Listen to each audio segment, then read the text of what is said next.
Turn heads and bring the hype with a custom hype chain from Lotwin. Perfect for youth sports, fantasy football, or just flexing your pride. Go to Lotwin.com, use the promo code TCCPOD for 10% off your order. That's Lotwin.com, promo code TCCPOD for 10% off. Get your custom hype chain and get hype with Lotwin.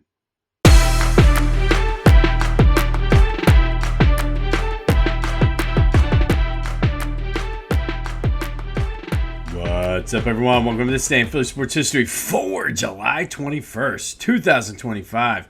I'm your host, Jim Montgomery. Welcome to a Monday edition of the podcast. Good to be back home in the home studio.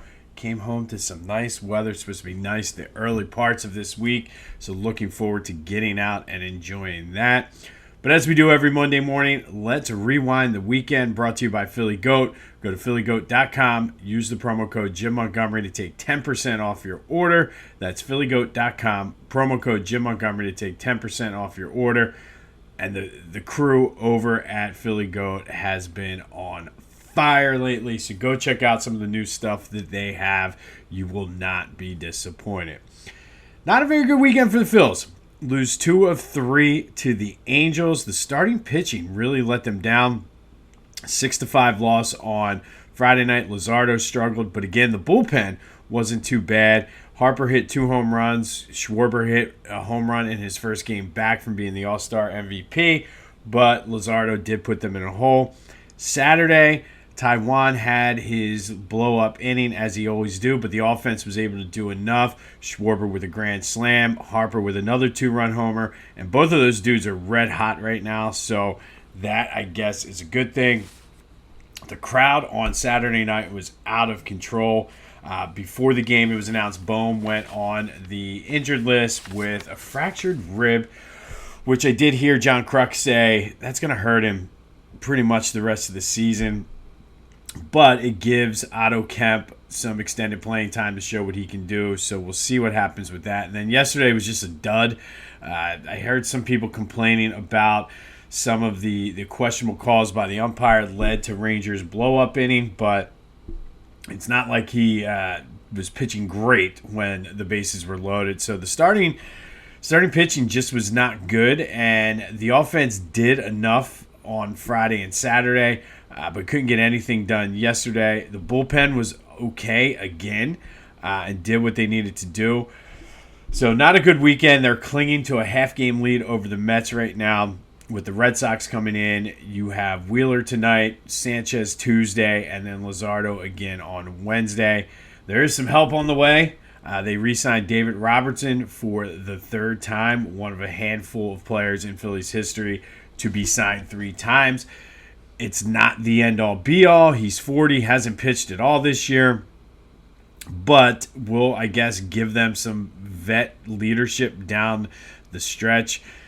I don't know. It doesn't really move the needle for me, and I hope this is not the big free or trade deadline move that Dave Dombrowski has, but welcome back, David Robinson. Welcome back. We'll see what he can do. The All-Star logo and all that was announced on Friday. Pretty cool-looking logo incorporating the Liberty Bell. Everybody's getting excited for the All-Star game next year. I'll get there.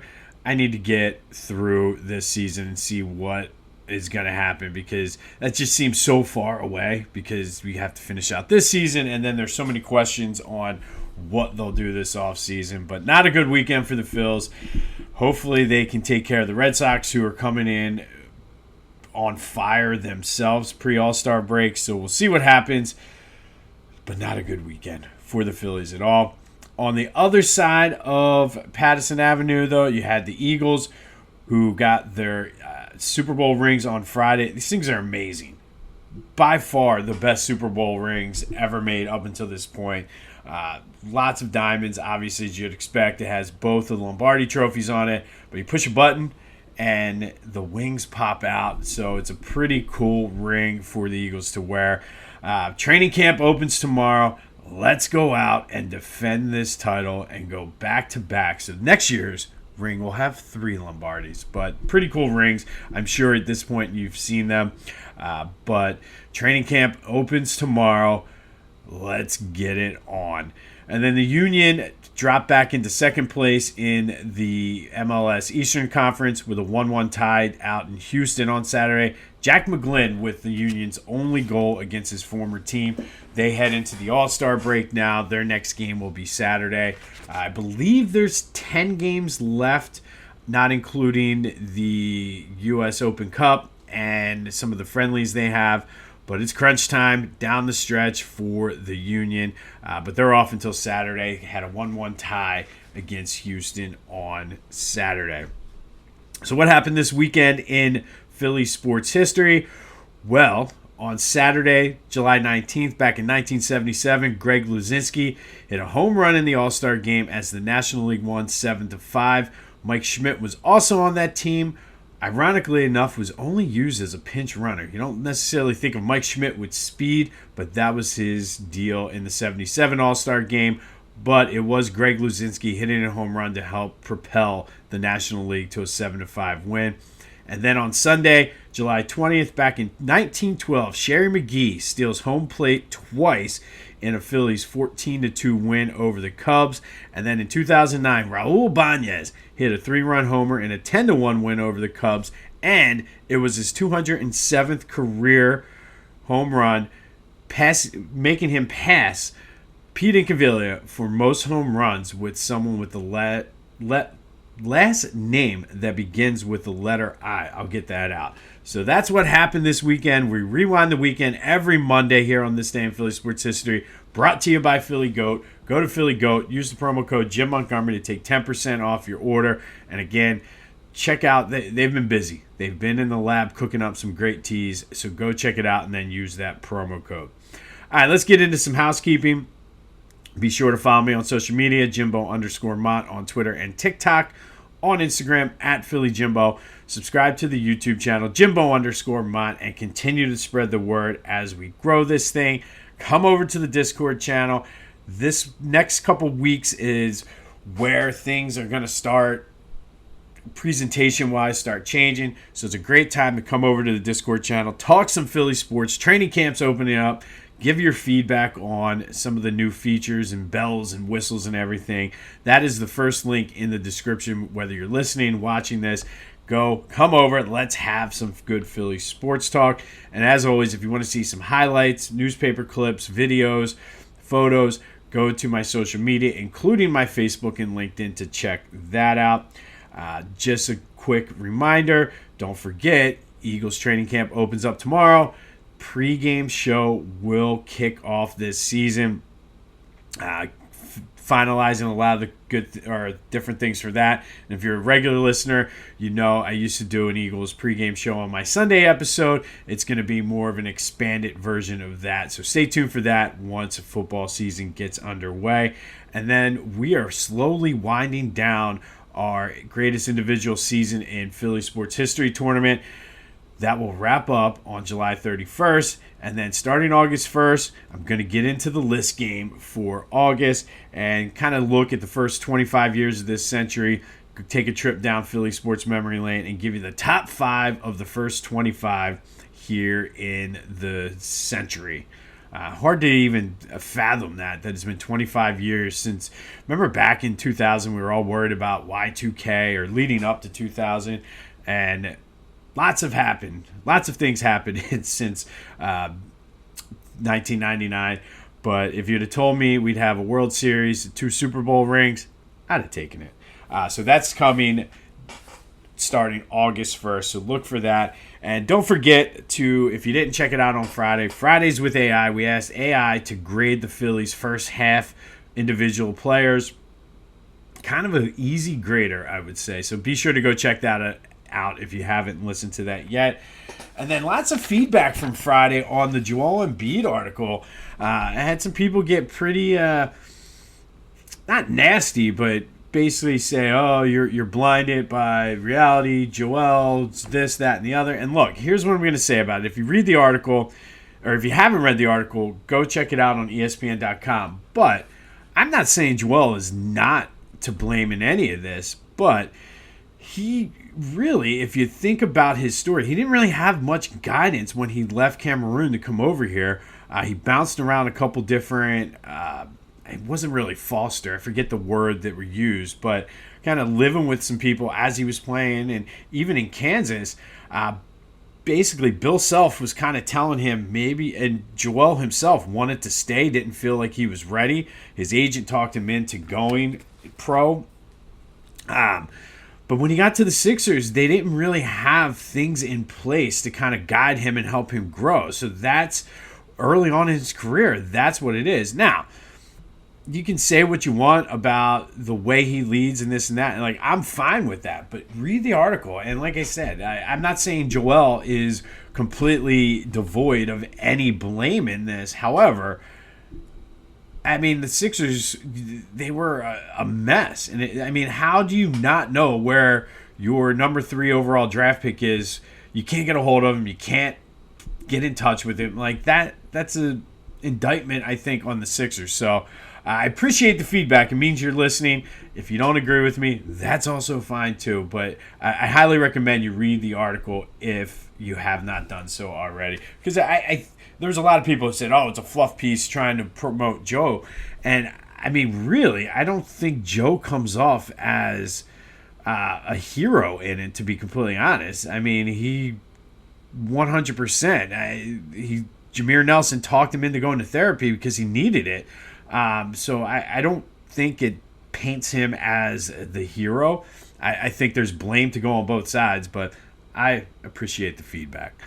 All right, on yesterday, Friday's trivia question was, other than Paul Owens, who was hired on Friday's date to take over the first place Phillies, what other managers in Phillies history have taken him to the World Series? That would be Pat Moran in 1915, Eddie Sawyer in 1950, Dallas Green in 1980, of course, Paul Owens in 83, Jim Fregosi in 93, Charlie Manuel in 08 and 09, and of course, topper Rob Thompson in 2022. Thank you to everybody who voted on that. There will be another episode or another question later in the show. Packing up the whole crew for a week down the shore?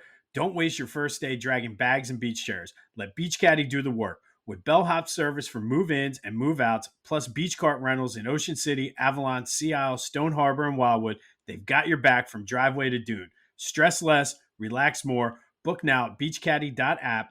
Use the promo code Jimbo for 10% off your bellhop or cart rental services. Beach Caddy, because vacation should start when you get there.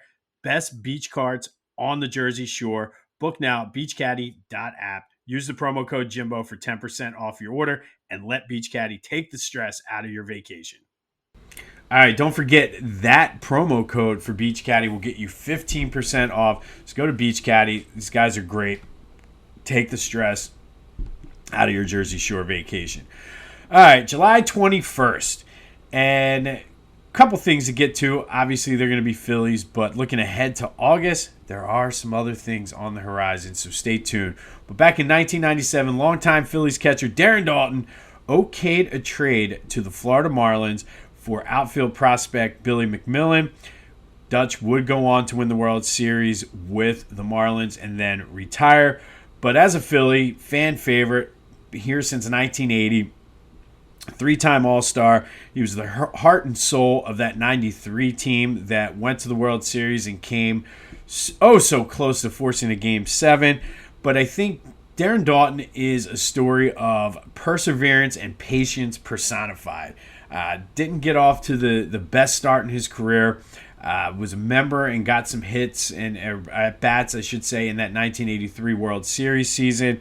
But then knee injuries and different things. He had the accident that he got into with Lenny Dykstra, but always fought back.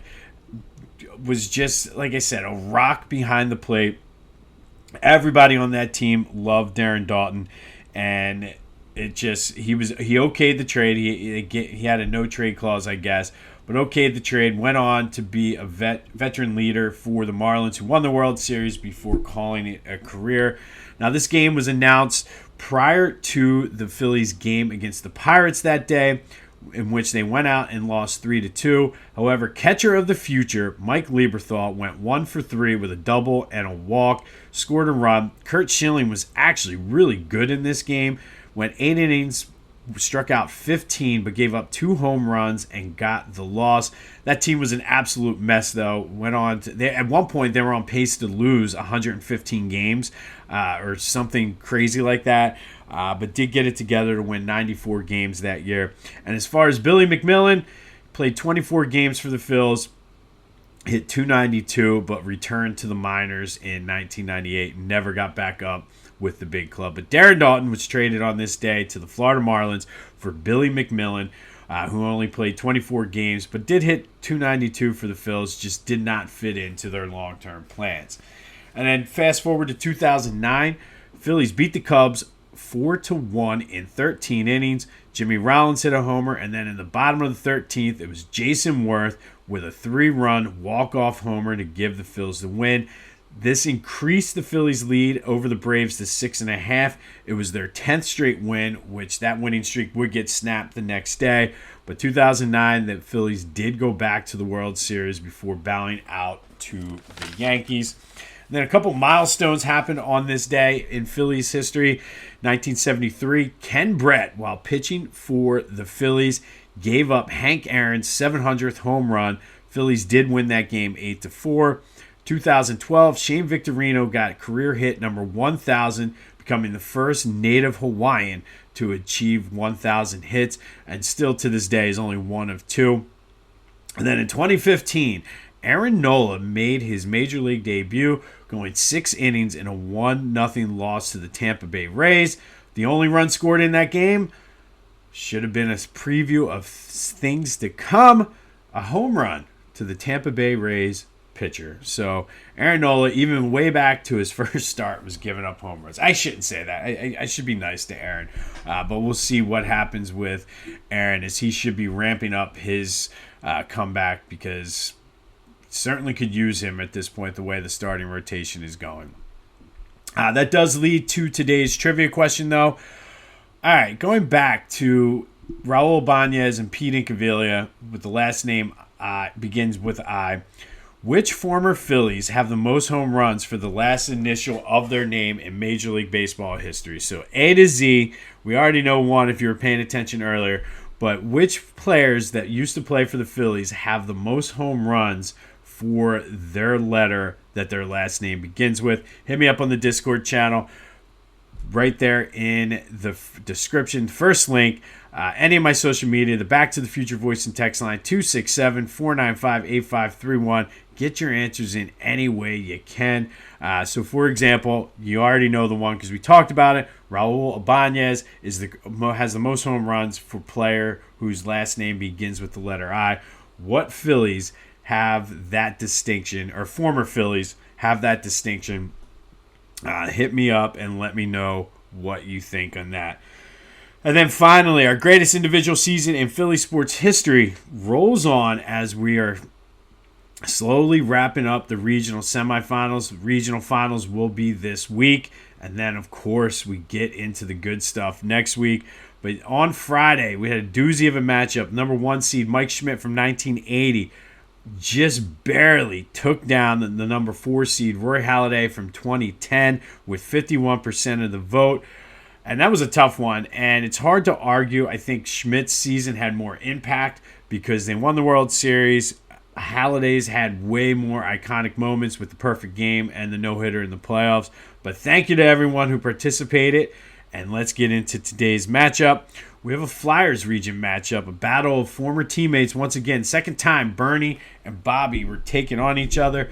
But we have the number 2 seed, Bernie Parent from 73-74. He was an all-star, all-NHL, won the Vezina Trophy, finished second in the Hart Trophy voting, played in an outstanding 73 games that season, winning 47 of them, led the league in wins, had a 93.2 save percentage, 1.89 goals against, 12 shutouts, played in 17 postseason games, posting 12 wins, very similar save percentage, slightly higher goals against, 2.02, but did go on to win the Conn Smythe, the first of 2 in his career, helping lead the Flyers to their first ever Stanley Cup. He has taken on his Stanley Cup champion teammate Bobby Clarke from the following year, 74-75. Bobby was an all-star, all-NHL, won the Hart Trophy 89 assists, led the leagues as part of 116 points he had that season. Had an amazing plus-minus of 79, added 10 power play goals, 4 game winners, and then had 16 points, including 12 assists during the Stanley Cup playoffs, helping the Flyers win their second straight Stanley Cup. Now it's your turn. Whose season was better? Bernie Parent in 73-74, Bobby Clarke in 74-75. Get your answers in any way you can. Discord, social media, Back to the Future voice and text line. Whose season was better? Don't forget to like, subscribe, leave a review, rate the podcast, all that other good stuff. Let's outsmart the algorithm. And, of course, This Day in Philly Sports History is a proud member of the Clashing Conferences Sports Fan Network. Go to clashingconferences.com for information on how you can join and be part of the team. But be sure to get that vote in for whose season was better. Bernie Parent in 73-74, Bobby Clarke in 74-75. On this day in 2009, Jayson Werth with a walk-off 3-run homer to give the Phillies their 10th straight win, increasing their lead to 6.5 over the Braves. And then in 1997, the Phillies trade longtime catcher and fan favorite Darren Daulton to the Marlins for Billy McMillan. Sad day indeed, but the team was just bad, and they did right by Dutch by trading him. He was able to win a World Series, retired. Unfortunately, he did get the aggressive brain cancer that did cost him his life. But Darren Daulton, fan favorite, one of my all-time favorite players, was traded on this day in 1997. Don't forget to let me know the answer to the trivia question. Which Phillies lead the Major League Baseball all-time home run list for the first initial of their last name? We all know A, Hank Aaron. There you go. I'll give you one. So it's nobody with the last name A for the Phillies. Sorry, Bobby Abreu. All right, go enjoy this great weather today. It's going to be a great day. Get out and enjoy it. Hopefully the Phils can bounce back. Zach Wheeler could certainly use a good, solid start here. Be the stopper. And let's continue Schwarber and Harper to get hitting bombs. And I'd like to see Otto Kemp go on a nice little tear here. So we'll have more on that tomorrow. Eagles open training camp tomorrow. It is Tuesdays tomorrow, so obviously a little positivity / motivation. But go out and seize the day. Be a shark today on a Monday. This has been This Day in Philly Sports History for July 21st, 2025. My name's Jim Montgomery, and until next time, I'll see you when I see you.